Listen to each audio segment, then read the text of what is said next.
Assalamualaikum warahmatullahi wabarakatuh. Selamat malam para adik-adik mahasiswa yang mengambil mata kuliah pelindungan tanaman perkebunan. Kali ini yang kita bahas adalah komoditas perkebunan tebu.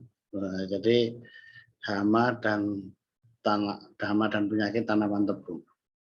Memang tanaman tebu itu tidak meluas dibudidayakan oleh petani tebu di beberapa daerah, dan ini berkaitan dengan sejarahnya dulu yang memang awalnya itu diusahakan oleh pemerintah kolonial Belanda, kemudian berkembang sampai saat ini banyak dikelola oleh perkebunan negara (PTBN) maupun swasta.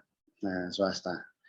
Dan untuk di beberapa daerah petani juga ada, dan itu ada yang mandiri, ada yang sifatnya kalau dulu disebut TRI, tebu rakyat intensifikasi misalnya. Jadi karena ini diolahnya nanti di pabrik swasta maupun pemerintah, oleh karena itu ada kerjasamanya. Oleh karena itu nanti bagi adik-adik yang kerja di perkebunan tebu atau memiliki tebu itu sudah bisa mengendalikan hama dan penyakit yang muncul di tanaman tebu. Oke, tebu ada yang mengatakan itu asli Indonesia, terutama dari Papua sana, tapi ada yang mengatakan dari bagian lain dari dunia ini. Dan sejarahnya dulu Indonesia terkenal pada waktu zaman Belanda itu mempunyai produktivitas yang tinggi. Hal ini mungkin karena memang tanahnya tanah-tanah pilihan yang kalau kelasnya itu kelas yang subur, yang utama dipilih. Tetapi semakin lama semakin menurun produktivitasnya maupun rendemennya. Jadi ini beberapa hama dan penyakit yang menyerang tanaman tebu tentunya. Yang pertama adalah penggerek pucuk Scirocophaga exserpitalis. Jadi terdapat lubang-lubang, gejalanya ya, terdapat lubang-lubang melintang pada helaian daun yang sudah mengembang. Kemudian serangan dapat dimulai dari tunas umur 2 minggu sampai tanaman dewasa, yaitu dengan menyerang melalui tulang daun pupus dan membuat gerekan menuju bagian pucuk tanaman sampai ruas muda. Kerusakan titik tumbuh ini akan dapat menyebabkan kematian tanaman tebu. Ini bisa dilihat gejalanya pada gambar paling kiri ini yang terserang oleh Scirocophaga, penggerek pucuk. Pada tanaman yang sudah tua, tanaman akan menjadi terganggu, kemudian karena pertumbuhannya akan terhenti yang ke bagian di atasnya. Ini penggerek pucuk. Jadi pengendaliannya adalah dengan menggunakan varietas tahan, kemudian menggunakan rogisan, pemotongan sedikit demi sedikit dari pucuk ke bawah, sehingga tadi akan memotong itu. Kemudian yang paling sering juga pengendalian hayati dengan pelepasan parasitoid telur trikogama. Nah, bahkan sebetulnya bisa dikendalikan dengan insektisida berbahan aktif karbofuran. Ini yang penggerek pucuk tebu itu tadi. Berikutnya adalah hama penggerek batang. Kalau tadi di pucuknya, ya ini di batangnya, yaitu Xylo spesies. Jadi larva ulat masuk lewat pelepah dan batang tanaman tebu. Kadang menyebabkan kematian pusernya. Lubang gerek di dalam batang yang lurus, kemudian lubang keluar pada batang yang agak bulat. Nah, kadang gerekan ini mengenai mata tunas sehingga luas 20% menyebabkan penurunan hasil sekurang-kurangnya bisa sampai 10%. Kemudian gejala serangannya ya tadi itu akibat dari kerusakannya. Pada tanaman tebu yang berumur 3-5 bulan atau kurang menyebabkan kematian tanaman karena titik tumbuhnya bisa mati.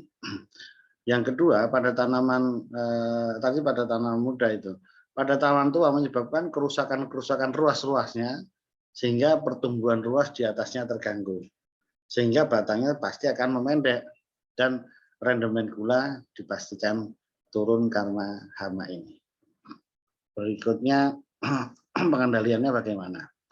Jadi bisa kita kendalikan dengan penyemprotan insektisida atau bioinsektisida Beviria bassiana ataupun mengeluarkan pengendalian parasita telur Trichogramma dan lalat Diatropaga strialis. Nah ini. Kemudian kalau pengendalian secara mekanis dengan rogisan tadi dan penggunaan kultur teknis yaitu dengan menggunakan varietas tahan yang ada. Jadi ini pengendalian dari hama tadi. Berikutnya hama boktor atau Doristhenes spesies.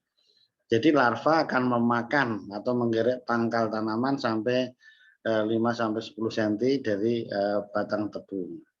Nah, serangan hama ini menyebabkan kerusakan berat sehingga mengakibatkan bobot tebu menurun sampai 16% saat panen. Nah, oleh karena itu kandungan dari nira dalam batang menjadi sedikit. Nah, kontaminan bahan baku gula berupa kotoran larva juga akan meningkat. Inilah salah satu kerugiannya. Gejala serangan yang muncul dari hama boktor ini adalah daun menguning lalu mengering karena digerek tadi di bawah, batangnya pendek dan roboh, kemudian bisa tanaman menjadi mati. Kemudian luka-luka pada bekas gerekan pangkal batang, batang tebu patah-patah pada tempat yang diserang, kemudian luka bekas gerekan diikuti serangan rayap kadang. Ini kemudian pengendaliannya bagaimana? Pengendalian ya dengan pengolahan tanah, kemudian pengumpulan secara manual larva boktor, kemudian sanitasi tunggul-tunggul tadi, kemudian dicacah, dibakar. Kemudian yang paling sering adalah aplikasi jamur entomopatogen Metarhizium anisoglycae. Jadi ini ditaburkan nanti akan terinfeksi atau penangkapan imagonya, ampalnya, kemudian pergiliran tanaman jika memungkinkan dan di replanting. Nah ini pengendalian hama boktor yang ketiga ya, hama yang ketiga. Kemudian kita di tebu ini ada beberapa penyakit yang menyerang tanaman tebu. Apa saja itu? Kita lanjutkan. Berikut ini yang pertama adalah penyakit pokah bung yang disebabkan oleh jamur Fusarium moniliforme, varietas subglutinans. Jadi gejala serangannya adalah ada pokah bung 1 yaitu berupa gejala klorotik pada pangkal daun yang baru saja membuka, seringkali timbul bintik merah yang kurang jelas pada bagian klorotik dan terjadi kisutan pada daun. Dalam stadium ini patogen belum menyerang titik tumbuh. Kemudian gejala serangan pokah bung 2 yaitu ini gejalanya sudah berupa pertumbuhan tanaman yang terhambat dan pelepah daunnya tumbuh tidak sempurna. Begitu pula hal-hal pada ruas-ruas daunnya karena patogen sudah menyerang titik tumbuh tadi meskipun belum mematikan. Pada bagian dalam batang akan terlihat sebagian sisinya membusuk, mengering, bersekat, menyerupai tangga, sehingga mengakibatkan pertumbuhan yang membengkok disebabkan oleh bagian yang tidak membusuk tadi, karena sebagian tidak membusuk akan mengganggu pertumbuhannya. Gejala lain berupa garis-garis kecoklatan yang meluas sehingga menjadi rongga-rongga yang di dalam. Kemudian periode berikutnya, proses berikutnya adalah pokah bung 3, yaitu serangan sudah lebih lanjut sehingga masuk stadiumnya ini jamur Fusarium moniliforme menyerang titik tumbuh sekarang dan mengakibatkan pembusukan yang disertai bau tidak sedap dan serangan selanjutnya menyebabkan kematian pada tanaman. Nah, gejala lain berupa daun kering dan meruncing. Jadi ini pokah bung, kemudian pengendaliannya sanitasi terhadap sisa-sisa tanaman sakit, menggunakan varietas tahan serangan pokah bung. Kemudian yang paling penting adalah biasanya jamur tingkat rendah Fusarium itu dikendalikan dengan agen hayati atau agen antagonis jamur Trichoderma. Ini pengendalian dari pokah bung penyakit Fusarium tadi. Kemudian berikutnya penyakit luka api atau disebabkan Ustilagositaminea. Nah ini luka seperti itu, gejala serangannya bagaimana? Dilihatnya kita daun muda berubah bentuk menjadi bulat memanjang menyerupai cambuk yang berwarna hitam. Makanya luka api tadi berukuran sebesar pensil. Diameter batang akan tebu akan mengecil, daun kecil dan sempit, pertumbuhan anakan cepat dan banyak. Nah, seperti rumput, seperti roset, nah, kan gitu. Batang tebu yang terserang luka api ini membentuk tunas samping yang berbentuk seperti itu tadi, cambuk yang berwarna hitam tadi. Nah, pengendaliannya apa? Yaitu sanitasi dan eradikasi dengan cara membongkar tanaman yang sakit, menjaga kebersihan kebun dari sisa tanaman dan inang yang sakit. Kemudian untuk memperbaiki kondisi tanaman dengan aplikasi dengan menggunakan microrhiza maupun trichoderma. Nah, pupuk hayati microrhiza ini akan mempercepat laju pertumbuhan, meningkatkan kualitas dan daya hidup bibit serta dimanfaatkan untuk peningkatan pertumbuhan tanaman. Kemudian ratun 200 dihindari di daerah yang endemik, karena ini akan lebih cepat muncul di ratun 2 maupun ratun berikutnya. Pengamatan OPT selalu dilakukan. Kemudian seed dressing dan seed treatment perlu dilakukan pada waktu menggunakan stek tanaman ini. Ini untuk penyakit Ustilagositaminea, luka api ya. Berikutnya sugarcane mosaic virus. Ini penyakit virus. Penyebaran ini dibantu oleh vektor serangga Rhapopallocypum aedes.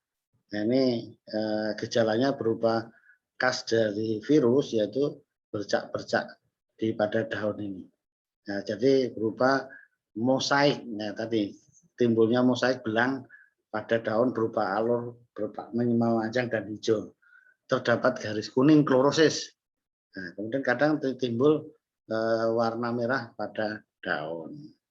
Selanjutnya ini sugarcane mosaic virus ya, SCMV. Berikutnya pengendaliannya bagaimana?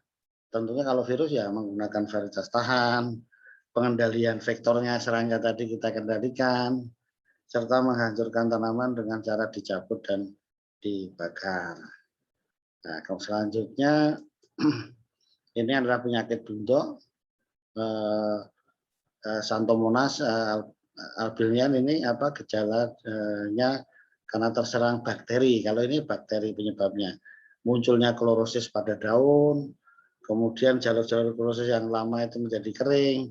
Gejala berat, seluruh daun akan menjadi ada hijau dan putihnya.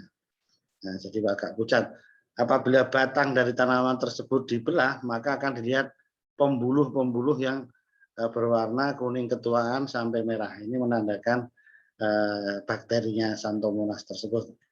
Tanaman tebu akan cenderung lebih pendek dan susuran akarnya tidak kuat. Nah, ini.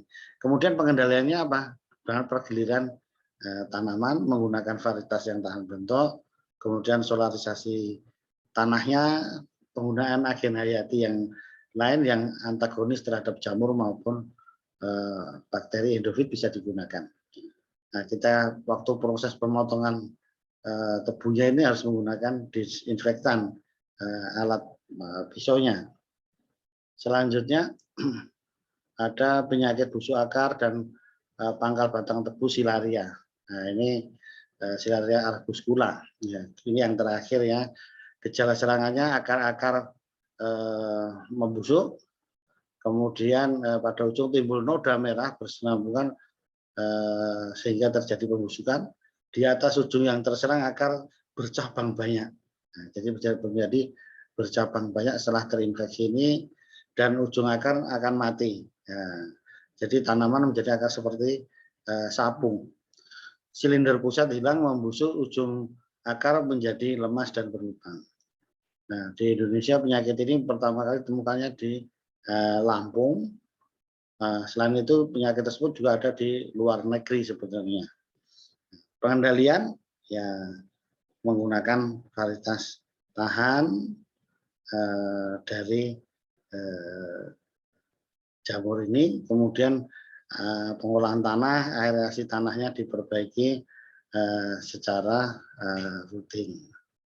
Demikian adik-adik ya, ini hama dan penyakit tebu. Mudah-mudahan bisa dikenal, bisa dilihat apa yang bisa dipelajari nanti jika bekerja atau mengelola tanaman tebu. Terima kasih atas perhatiannya. Assalamualaikum warahmatullahi wabarakatuh.